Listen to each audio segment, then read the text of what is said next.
Now you can start recording.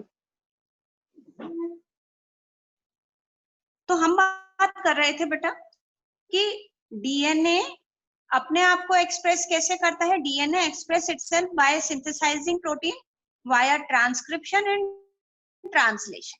Okay, अब बात आती है कि सिमिलैरिटीज कैसे अराइज होती है. तो ड्यूरिंग सेल डिवीजन और ड्यूरिंग रिप्रोडक्शन क्या होता है बेटा, जब रिप्रोडक्शन होता है तो डीएनए से डीएनए की कॉपिंग होती है. क्योंकि आपको पता है, सिंपल अगर मैं एक एग्जांपल लेके चलूं कि भाई whenever the cell division occur, आपको ये पता है बेटा कि हम लोगों के पास ये एक सेल है और इस सेल में 2n नंबर ऑफ क्रोमोसोम यानी diploid number of chromosome present होते हैं. Daughter cells, it will form two daughter cell and each daughter cell will having 2n number of chromosome. अब 2n नंबर क्रोमोसोम यहाँ है, 2n number of chromosome यहाँ है, तो total number of chromosome तो net result कितना हो गया, 2 + 2 4n. और मदर के पास, मदर सेल के पास तो कितना था, केवल 2n. अब 2n को वो अगर बांटती तो दोनों के पास nn आता. तो उस कंडीशन में तो क्रोमोसोम का रेप्लिकेशन नहीं जरूरत था. लेकिन यहाँ पे डबल अमाउंट आया है, तो उससे पहले सेल डिवीजन से पहले मदर सेल के अंदर डीएनए का रेप्लिकेशन होता है. और अगर आप लोगों को सेल डिवीजन वाला चैप्टर याद हो तो प्लीज एक बार सेल डिवीजन वाले चैप्टर को वापस से रिवाइज कर लेना. मैंने नोट्स लिखवा रखे हैं जिसमें मैंने बताया था कि सेल डिवीजन के अंदर 2 फेजेस चलते हैं. सबसे फर्स्ट चलता है that is called as interphase, और interphase is called as the, कि वो रेडी करता है अपने आप को, prepare itself for the cell division, जिसमें हमने पढ़ा था G1 phase, S phase and G2 phase. और S फेज जो होता है, during the S phase DNA replication occur, यानी S फेज के दौरान डीएनए रेप्लिकेशन होती है. द क्रोमोसोम का नंबर डबल हो जाता है, अमाउंट डीएनए का डबल हो जाएगा, सॉरी, डीएनए का अमाउंट डबल हो जाएगा, but the chromosome number remain same. कैसे chromosome number remain same? Suppose पहले ये एक क्रोमोसोम था बेटा, ओके, आफ्टर रेप्लिकेशन क्रोमोसोम तो एक ही रहेगा. अगर रेप्लिकेशन हुआ तो क्रोमोसोम तो एक ही रहेगा, बट इसके अंदर जो क्रोमेटिन मटेरियल है यानी डीएनए का अमाउंट क्या हो जाएगा, डबल हो जाएगा. तो एस फेज के बाद ये क्वेश्चन बेटा नीट में आ सकता है, क्योंकि सेल डिवीजन वाला चैप्टर आता है, डायग्राम के तौर पे भी आ सकता है कि इंटरफेज से पहले क्रोमोसोम का ये स्ट्रक्चर हो सकता है, इंटरफेज के बाद क्रोमोसोम का ये स्ट्रक्चर हो सकता है.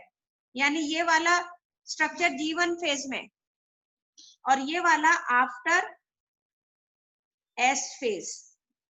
S फेज के बाद ये वाला स्ट्रक्चर हो जाता है, क्योंकि S फेज में रेप्लिकेशन चलता है. अब आप कहोगे कि मैम ठीक है, आपने कहा कि सेल डिवीजन हो रहा है, ये तो माइटोसिस हो रहा है, और मियोसिस में तो क्रोमोसोम नंबर हैप्लॉइड हो जाते हैं. तो बेटा चलो मियोसिस पे आ जाते हैं. मियोसिस में क्या होता है, जब मियोसिस होता है, मैं सिंगल स्टेप में बता रही हूँ, अगर मियोसिस होगा,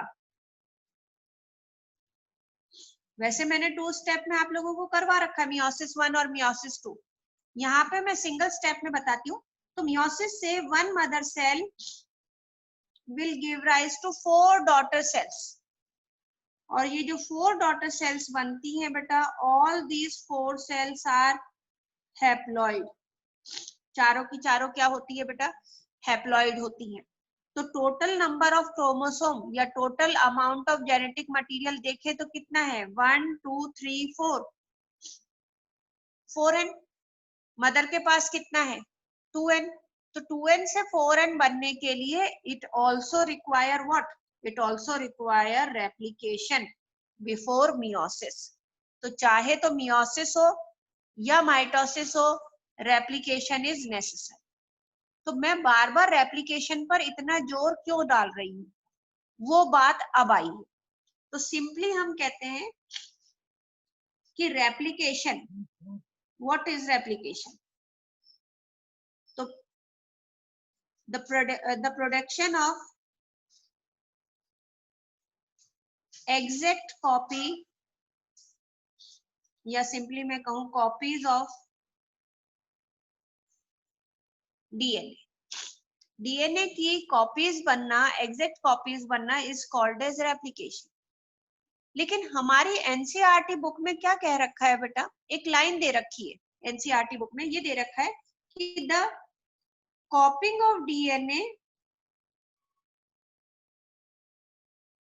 इज नॉट 100% एग्जैक्ट। यानी जो कॉपिंग ऑफ डीएनए होता है वो 100% एज इट इज कॉपी नहीं होती है, देयर आर सम चेंजेस। तो ये कहते हैं, ये एनसीईआरटी में दे रखा है बेटा, ये मैं क्लियर करूंगी। छोटी क्लासेस में हम ये बताते हैं, बड़ी क्लासेस में तो क्या बताते हैं कि डीएनए की कॉपिंग होती है, उसके बाद प्रूफ रीडिंग होती है और बिल्कुल एग्जैक्ट कॉपीज बनती है। यहाँ पे इन्होंने क्या चीज बताने की कोशिश करी है वो मैं आपको बताऊंगी। तो कॉपिंग ऑफ डीएनए इज नॉट 100%, ठीक है? क्यों नहीं? देयर 100% नहीं होती है, क्यों नहीं होती है? सम वेरिएशंस आर देयर, तो सम वेरिएशंस आर प्रेजेंट।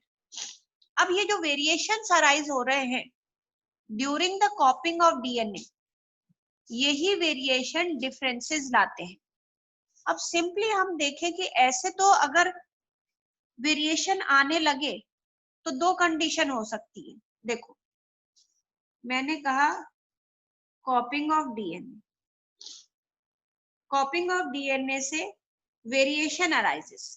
अब दो कंडीशन हो सकती है, वेरिएशन जो होते हैं आर लार्ज,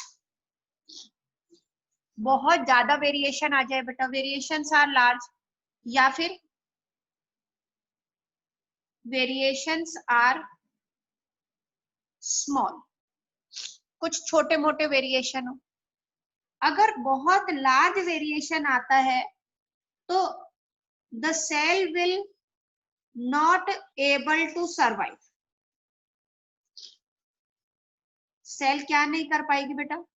सर्वाइव नहीं कर पाएगी। लेकिन अगर स्मॉल वेरिएशंस आएंगे तो cell will survive with those variation. तो सिंपली क्या है कि अगर वेरिएशन स्मॉल है, बहुत फ्यू वेरिएशन है, तो सेल सरवाइव करेगी और उसके पास वो वेरिएशन रहेंगे भी। लेकिन अगर वेरिएशन बहुत लार्ज स्केल पर आ गए तो वो सेल सरवाइव नहीं कर पाएगी। जब सेल सरवाइव नहीं कर पाएगी तो नेचर में प्रेजेंट नहीं रहेगी। तो इसकी तो हमने ये कंप्लीटली क्या कर दिया, डिस्कार्ड कर दिया कि भाई ये तो गए, हट गए कि लार्ज वेरिएशन तो नेचर में नहीं आ सकते, ठीक है? अब आए स्मॉल वेरिएशन। अब ये स्मॉल वेरिएशंस हर बार जब भी रिप्रोडक्शन हो रहा है, थोड़े थोड़े स्मॉल वेरिएशंस अराइज हो रहे हैं, या सेल डिवीजन हो रहा है तब भी थोड़े थोड़े वेरिएशंस अराइज हो रहे हैं। वो जो फ्यू वेरिएशन हो रहे हैं जिसकी वजह से सेल सरवाइव भी कर रही है, तो आप ये कह सकते हो कि अगर सपोज ये मान लूं कि मेरे अंदर थोड़े से वेरिएशन हुए, थोड़े वेरिएशन आपके अंदर हुए, थोड़े सूरज के अंदर हुए, थोड़े हर्ष के अंदर, थोड़े दिव्या के अंदर, तो इस तरह से पूरी पॉपुलेशन में क्या हुए बेटा, अलग अलग वेरिएशंस हो गए। और वो वेरिएशंस जब एक्यूमुलेट करें हम तो वो वेरिएशंस हमको सबके एक दूसरे से डिफरेंट नजर आएंगे, एंड दोज वेरिएशन पॉपुलेशन में एक्यूमुलेट हो गए। अब उन वेरिएशंस में जो वेरिएशन इंपॉर्टेंट होंगे, इंपॉर्टेंट का मतलब which are essential for adaptation, यानी सराउंडिंग एनवायरनमेंट के अकॉर्डिंग अच्छे होंगे, उसको नेचर सेलेक्ट कर लेगा, और जिनके पास वो वेरिएशन अच्छे वाले नहीं आए उनको एलिमिनेट कर देगा। तो पहली चीज आती है कि वेरिएशन कैसे अराइज हुए ड्यूरिंग द कॉपिंग ऑफ डीएनए, कि कॉपिंग ऑफ डीएनए में वेरिएशन अराइज हो रहे हैं। अगर फ्यू है तो वो सरवाइव करेंगे, नेचर में प्रेजेंट होएगा, नेचर उसे सेलेक्ट कर सकता है। अगर वेरिएशन लार्ज है तो सेल सरवाइव नहीं करेगा। तो पहली चीज, variation occur during the sexual reproduction, that is during replication, पहली चीज। अब बेटा दूसरी चीज, वेरिएशन सेक्सुअल रिप्रोडक्शन में कब अराइज होते हैं? तो सेकंड हम लोग नेचर कहें सिलेक्शन वाली प्रोसेस हम उसे नेचुरल सिलेक्शन बोलते हैं ना? उसको कौन सा सिलेक्शन कहते हैं बेटा? Ma'am natural selection. हाँ, नेचुरल सिलेक्शन, कि नेचर उन्हें सेलेक्ट कर लेती है, राइट। तो अब बात आती है कि पहला तो वेरिएशन कब अराइज हुआ? फर्स्ट, मैं यहाँ पे वापस से लिख रही हूँ, variation arises during replication. Second point, variation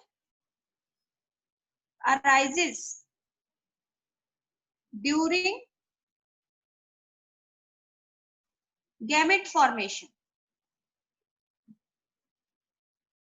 gamete formation के दौरान मियोसिस होती है, और आपको पता है कि गैमेट फॉर्मेशन के दौरान जब मियोसिस होती है तो हमने कहा था मियोसिस में मियोसिस 1 और मियोसिस 1 में जो स्टेजेस होती है वो स्टेजेस होती है बेटा, first is leptotene, second is zygotene,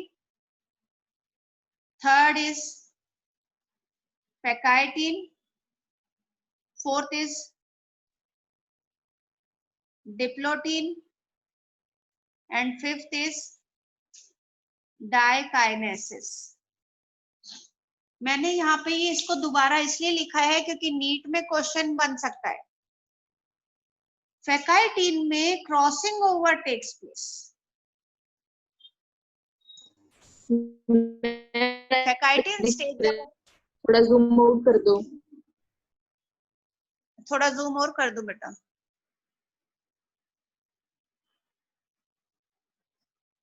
हो गया बेटा, इससे मैक्सिमम जूम नहीं हो सकता, ये मैक्सिमम जूम है, ठीक है। Ma'am zoom out. What are you saying बेटा? Not getting. मैम मूव करने के लिए कह रहे जूम हैं। नहीं, हाँ जूम कर दिया बेटा, मैक्सिमम जूम कर दिया। जूम खत्म कर दूं? मैम जूम नहीं करना है, ये जो राइट और लेफ्ट साइड वाला पोर्शन है ये विजिबल नहीं है। अच्छा, okay okay okay okay okay, side का दिख नहीं रहा। इसको मैं अभी कोई बात नहीं, इसको मैं वापस से इधर और इधर लिख देती हूँ, इतने ही पोर्शन में मैं पढ़ाऊंगी, है ना। जूम से थोड़ा क्लियर नहीं रहता आप लोगों को,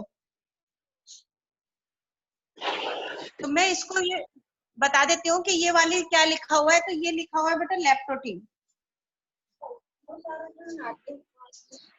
और ये वाला क्या लिखा हुआ है? ये लिखा हुआ है डाइकाइनेसिस। ये क्या करा रही है? ओके, और पढ़ाने लग गई। ये जूम इन कर दूं बेटा, वापस से नॉर्मल कर दूं? मैम नॉर्मल कर दो। ओके, हो गया, बराबर है अभी? Yes ma'am. ओके, मैं इसको थोड़ा सा देखती हूँ, अभी ठीक है।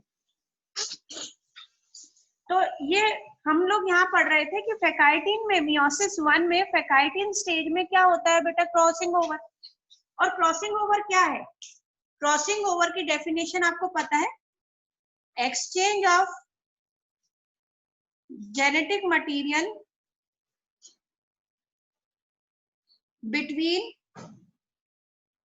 between non-sister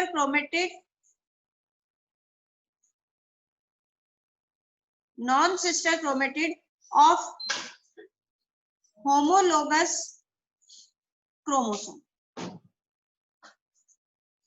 यानी होमोलोगस क्रोमोसोम के जो नॉन सिस्टर क्रोमेटिड होती है उनके जेनेटिक मटेरियल में एक्सचेंज होता है, that is called as crossing over. और क्रॉसिंग ओवर की वजह से वेरिएशन अराइज होते हैं, और इसी क्रॉसिंग ओवर की वजह से नो टू इंडिविजुअल, या हम कहे दो सिबलिंग, दोनों भाई बहन एक ही पेरेंट से होते हुए भी, जबकि पेरेंट का तो जेनेटिक मटेरियल तो सेम ही रहना है, लेकिन एक ही पेरेंट के जो इंडिविजुअल ऑफस्प्रिंग होते हैं, they are different from each other due to this process crossing over. तो क्रॉसिंग ओवर की वजह से वेरिएशन अराइज हुआ। तो एक वेरिएशन तो हमने बताया रेप्लिकेशन के दौरान, दूसरा वेरिएशन जब गैमेट फॉर्मेशन हो रहा है तो मियोसिस के दौरान हो रहा है, and that also brings variation. अब हम थर्ड वेरिएशन पढ़ेंगे कि तीसरी वेरिएशन कब अराइज होती है। तो variation occur due to the fusion of gamete के फ्यूजन के दौरान होती है। अब बेटा सिंपली आप एक प्रोबेबिलिटी तो आप लोगों ने 10th क्लास में पढ़ी रखी है। प्रोबेबिलिटी की बात यह है कि मेरे पास दो बैग्स हैं, दो थैली है, और उनमें मैंने डिफरेंट कलर की बॉल्स डाल रखी है, कोई रेड, कोई ग्रीन, येलो, ऑरेंज, इस तरह की डाल रखी है।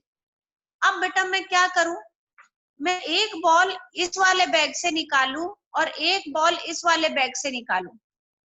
तो पहली बार में इस वाले बैग से, यानी मैं एक वाले बैग को, जैसे ये वाला एक बैग है, इसको मैं फादर कंसीडर कर लूं और इसको मैं मदर कंसीडर कर लूं, ये फादर और ये मदर।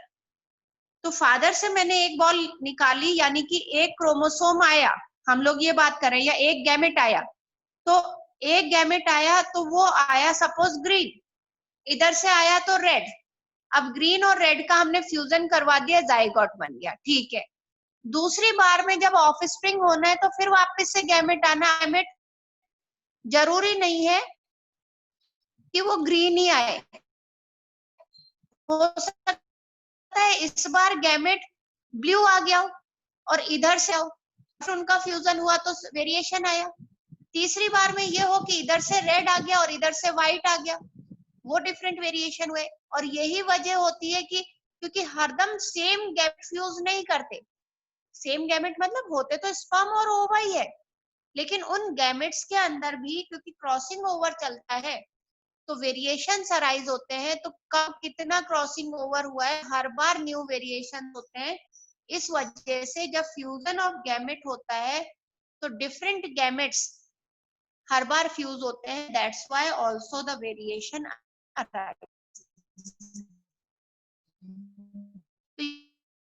ये तो आज हमने पढ़ा कि वेरिएशन किस किस वजह से अराइज होते हैं। ठीक, जैसे अराइज हुए जीन्स की वजह से, इनको कहा जाएगा जेनेटिक वेरिएशन। अब कुछ वेरिएशन इंडिविजुअल के एनवायरनमेंट की वजह से भी होते हैं, तो उन वेरिएशंस को हम कहते हैं acquired variation. The variation which we acquire in our lifetime is called as acquired variation. लेकिन ये जो acquired variation है are non inheritable, ये inherit नहीं होते। तो हम बात करेंगे कि सेक्सुअल रिप्रोडक्शन में केवल जो acquired variation है, सॉरी जो जेनेटिक वेरिएशन है वो ही पास होते हैं फ्रॉम पेरेंट टू ऑफस्प्रिंग, और उसी की वजह से no two individual are similar except monozygotic twins. Acquired variation की अगर हम बात करें, वैसे ये हम जेनेटिक्स में करेंगे बेटा, कि कौन से वेरिएशन होते हैं। आप अपना हेयर कट करवा लेते हो, वो एक्वायर्ड वेरिएशन है। किसी ने अपना टैटू बनवा लिया, वो एक्वायर्ड वेरिएशन है। कोई बॉडी बिल्डिंग करी और अच्छी मसल्स बना ली, स्ट्रॉन्ग बना लिया अपने आप को, वो एक्वायर्ड वेरिएशन है। किसी ने अपने कान को छिदवा लिया, वो एक्वायर्ड वेरिएशन है। वो सारे एक्वायर्ड है जो इनहेरिटेबल नहीं होते। ठीक है, आप लोगों ने पढ़ाई करी, नॉलेज गेन करी, वो भी एक्वायर्ड है। और बेटा इस एक्वायर्ड वेरिएशन से अंदर स्मार्टनेस आती है। जितना जो कोई आप देखो बेटा, कोई अगर गांव का बंदा या जो मजदूर टाइप का होता है जिसने अपनी एजुकेशन कंप्लीट नहीं करी है, उसकी आप वो देखो कि भाई उसका किस तरह का बॉडी स्ट्रक्चर है या बॉडी लैंग्वेज है, और एक बंदा जो पढ़ा लिखा है उसका बॉडी लैंग्वेज। कई बार ऐसा होता है ना कि हमारे घर में कोई मजदूर या मिस्त्री आता है तो वो थोड़ा सा अलग से लगता है। फिर हम पूछते हैं भाई क्या करते हो, जी मैंने पढ़ाई कर रखी, कितने तक की कर रखी, 12th तक की। और दूसरा मजदूर है जिसने बिल्कुल नहीं पढ़ाई कर रखी, तो हम उनमें डिफ्रेंशिएट कर सकते हैं बॉडी लैंग्वेज से, उनके बात करने के ढंग से। वो सारे एक्वायर्ड वेरिएशन है, लेकिन उनका रिप्रोडक्शन में कोई रोल प्ले नहीं करता। रोल प्ले जो होता है वो केवल इसका करते हैं। तो पहली चीज आई कि रिप्रोडक्शन के दौरान वेरिएशन अराइज होते हैं, और कैसे कैसे अराइज होते हैं वो हम लोगों ने पढ़ लिया बेटा। और सिमिलैरिटीज किसकी वजह से हुई? Similarities is due to the replication, और रेप्लिकेशन में एग्जैक्ट कॉपीज बनती है and they passes to the offspring, that's why the offspring is similar to their parent. ठीक है, तो आज के लिए बेटा इतना ही काफी। कल हम लोग स्टार्ट करेंगे asexual reproduction in the animal. Okay, thank you.